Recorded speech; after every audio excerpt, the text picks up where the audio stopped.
Bismillahirrahmanirrahim. Assalamualaikum warahmatullahi wabarakatuh.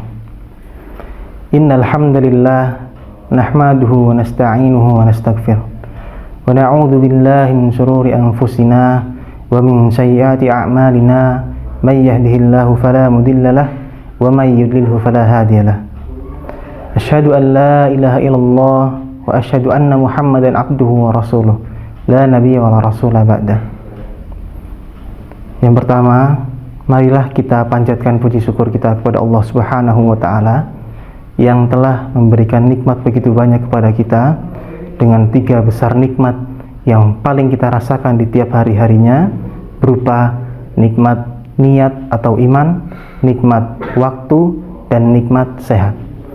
Yang kita tahu, dengan 3 nikmat itu kita mampu merasakan nikmat-nikmat yang lainnya. Karena apabila salah satu saja dari nikmat itu dicabut atau mungkin Allah ambil dari kita, mungkin banyak hal dari nikmat-nikmat Allah yang lain yang tidak bisa kita rasakan. Jamaah yang selalu dirahmati Allah, di sini saya akan sedikit bercerita tentang seorang pemimpin dari Tikrit, di mana ia belum menikah di usianya yang masih paruh baya, di mana di usianya yang sudah paruh baya dia masih mendapati dirinya dalam keadaan jomblo. Ia bernama Najmuddin. Sampai-sampai pamannya Asaduddin bertanya kepadanya, "Wahai keponakanku, kenapa sampai detik ini juga, di usiamu yang sudah paruh baya, kenapa kamu masih belum menikah? Seperti apa kriteriamu? Seperti apa calon yang ingin kamu nikahi? Seperti apa wanita yang ingin kamu nikahi? Sudah kami datangkan wanita dari berbagai juru negara. Sudah kami datangkan wanita dengan kedudukan yang mulia, dengan paras yang cantik. Tapi kamu juga tidak mau memilih mereka." Najmuddin menjawab, "Karena saya belum menemukan yang cocok dengan saya." Dengan geram, pamannya mengatakan, "Seperti apa lagi yang kamu inginkan?" Najmuddin menjawab, "Saya ingin seorang wanita yang sholihah, yang mampu menggandeng tangan saya ke dalam surga, lalu melahirkan seorang anak yang kelak menjadi kesatria yang mampu membebaskan Baitul Maqdis kembali ke tangan kaum muslimin." Hal yang disampaikan Najmuddin ternyata mendapatkan reaksi yang negatif dari pamannya Asaduddin. Beliau mengatakan, "Kamu ingin mencari di mana? Memangnya ada kriteria seperti itu?" Najmuddin dengan yakin menjawab, "Kalau saya sudah berniat benar, Allah pasti akan berikan jalan." Dan ternyata waktu yang dihabiskan cukup lama. Najmuddin sampai saat itu masih belum menikah. Ia datangi seorang syekh dari salah satu masjid. Ia bercerita tentang keluh kesahnya. Ia bercerita tentang kriterianya.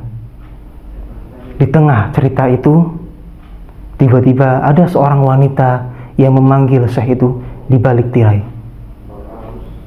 Dan ia menjelaskan, wanita itu menjelaskan bahwasanya calon yang diberikan syekh kepadanya, ia tolak. Syekh itu bertanya, "Kenapa kamu tolak?" "Dia adalah lelaki yang tampan, lelaki yang punya kedudukan. Dia adalah lelaki yang mulia." Jawaban wanita itu sangat sederhana. Ia menjawab, "Karena saya merasa tidak cocok dengannya." Syekh itu bertanya, "Lalu kriteria apa yang ingin kamu dapatkan? Kriteria seperti apa yang ingin kamu dapatkan?"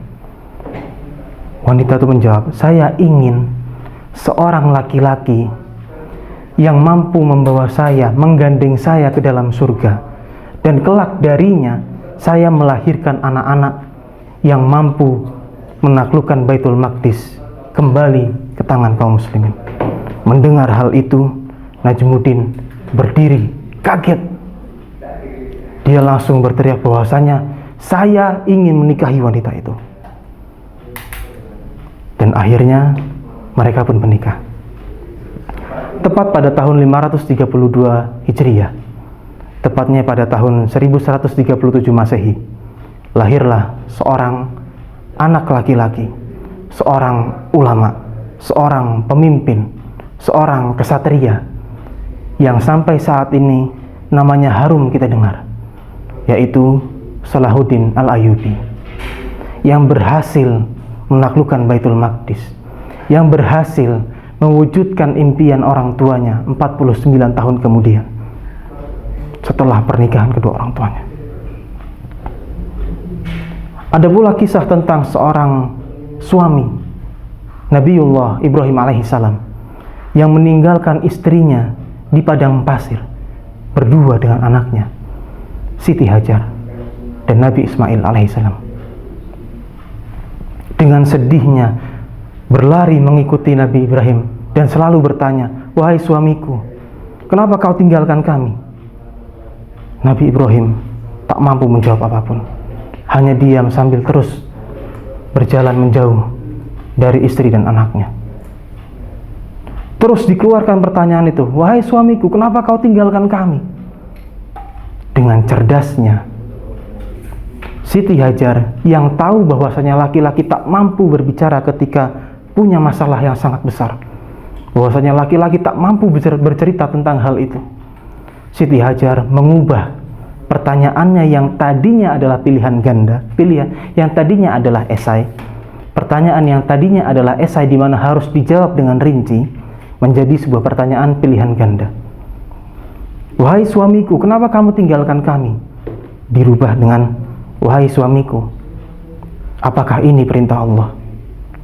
Apakah Allah memintamu untuk meninggalkan kami di sini?" Nabi Ibrahim menjawab, "Ya, ini permintaan Allah." Di mana sebuah kalimat yang mungkin tidak bisa diucapkan dengan banyak wanita, yang mungkin banyak wanita di zaman ini atau bahkan di zaman itu tidak mampu mengucapkan kalimat yang begitu kental dengan keimanan. Yang mungkin di posisi itu banyak wanita yang merajuk, marah, atau bahkan mungkin istilahnya sangat keras kepada suaminya karena diperlakukan seperti itu. Siti Hajar menjawab dengan penuh keimanan, dan hebatnya keimanan itu turun kepada anaknya Nabi Ismail alaihissalam, di mana Nabi Ibrahim berkata, "Wahai anakku, Allah memerintahkanku untuk menyembelihmu." Kalimat indah, kalimat penuh iman yang diturunkan oleh itu, dikeluarkan oleh anaknya Nabi Ismail alaihissalam. Ya, ayahku, kalau memang itu perintah Allah, lakukan. Justru Nabi Ibrahim yang tak mampu melakukannya. Dengan tenang, Nabi Ismail alaihissalam mengatakan, "Percaya saja ya, wahai ayahku, bahwasanya Allah bersama orang-orang yang sabar. Jangan bersedih." Kita tahu bahwasanya dari dua kisah ini dapat disimpulkan bahwasanya sebuah generasi emas tak mampu dibentuk dari sembarangan orang tua, terutama seorang ibu. Karena kita tahu ketika kita mendidik seorang anak laki-laki, kita sedang mendidik seorang pemimpin. Tapi ketika kita mendidik seorang perempuan, kita sedang membangun sebuah peradaban. Ke bawah.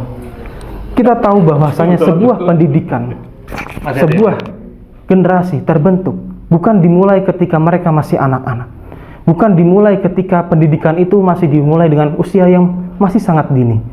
Tidak.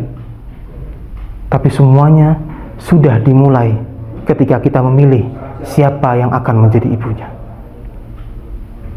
Demikian, mungkin hanya itu yang bisa saya sampaikan. Wabillahi taufiq wal hidayah. Assalamualaikum warahmatullahi wabarakatuh.